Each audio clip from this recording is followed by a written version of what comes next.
राष्ट्रीय स्वयंसेवक संघ अपनी कार्य पद्धति और स्वयंसेवकों की निष्ठा के लिए जाना जाता है।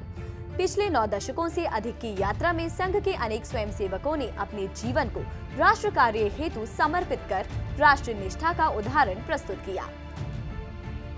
एक ऐसे ही स्वयंसेवक थे श्री रामभाऊ बिंदुराव गोडबोले।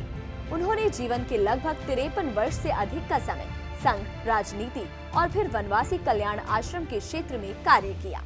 श्री रामभाऊ बिंदुराव गोडबोले का जन्म वर्ष 1920 में पुणे के कस्बा पेठ में हुआ था। उन्होंने अपनी प्रारंभिक शिक्षा स्थानीय स्कूल से पूर्ण करने के बाद संस्कृत में एमए किया। यह वह दौर था जब एक ओर ब्रितानी सरकार के अत्याचारों से लोग परेशान थे और स्वतंत्रता का सपना देखना मृत्यु को निमंत्रण देने जैसा था। तब कुछ ऐसे भी लोग थे जो स्वतंत्र भारत की परिकल्पना के साथ लोगों को जागरूक और आत्मनिर्भर करने का बीड़ा उठा रहे थे। उन्हीं में से एक थे डॉक्टर केशव बलिराम हेडगेवार जी। डॉक्टर साहब के कार्यों से प्रभावित होकर श्री रामभाऊ संघ स्थापना के 10 वर्ष बाद 1935 में पुणे में स्वयं सेवक बने। श्री रामभाऊ की कार्य पद्धति और राष्ट्र प्रेम की भावना से प्रभावित होकर वर्ष 1942 में श्री गुरुजी के आह्वान पर वे प्रचारक बने। उन्होंने पहले सांगली फिर पुणे में संघ कार्य को दिशा दी। श्री रामभाऊ ने बाल स्वयंसेवकों का झांझीवार बैंड बनाया। इसमें ढोल, डमरू, झांझ, घंटा आदि होते थे। वहां उन्होंने रात्रि शाखाएं भी खोली।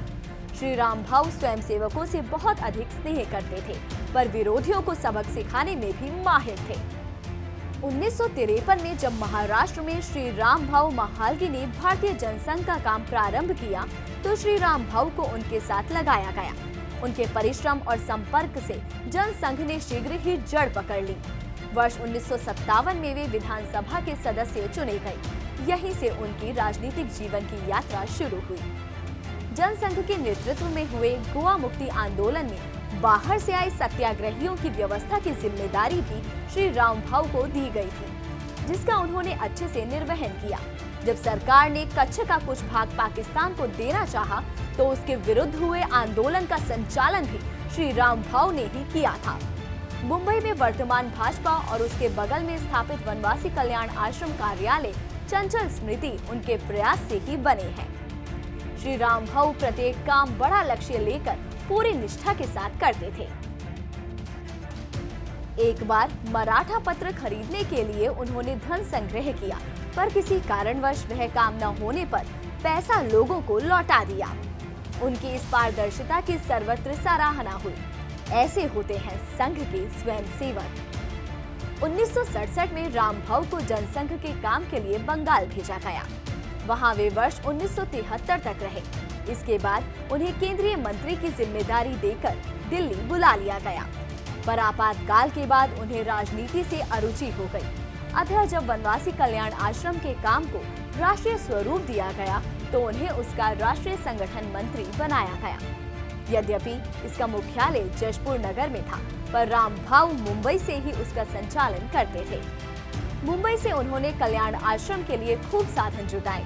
राष्ट्रीय राजधानी होने के नाते उन्होंने दिल्ली में भी एक कार्यालय बनाया। उन्होंने धनुषधारी वनवासी को संस्था का प्रतीक चिन्ह बनाया तथा प्रचार प्रसार के लिए वन बंधु पत्रिका प्रारंभ की। शीघ्र ही सब राज्यों में कार्यकर्ताओं की टोली खड़ी हो गई। कार्यकर्ताओं के प्रशिक्षण के लिए श्री रामभाऊ ने प्रांत और राष्ट्रीय स्तर के कई शिविर और सम्मेलन किए। वर्ष 1985 में भिलाई में हुए राष्ट्रीय महिला सम्मेलन में स्वाधीनता सेनानी नागा रानी मागाई दिल्लू पधारी। वर्ष 1987 में मुंबई में वनवासी बच्चों और युवाओं की खेलकूद प्रतियोगिता हुई। प्रशिक्षण की स्थायी व्यवस्था के लिए उन्होंने दादरा नगर हवेली में राधा नामक स्थान पर सूर्य निकेतन की स्थापना की। श्री रामभाऊ गोडबोले का स्वास्थ्य ठीक नहीं रहता था, अतः वर्ष 1988 में संगठन संबंधी सब कामों से अवकाश लेकर वे पुणे में अपनी भांजी के पास रहने लगे। वर्ष 2003 में मुंबई में ही उनका शरीर शांत हुआ।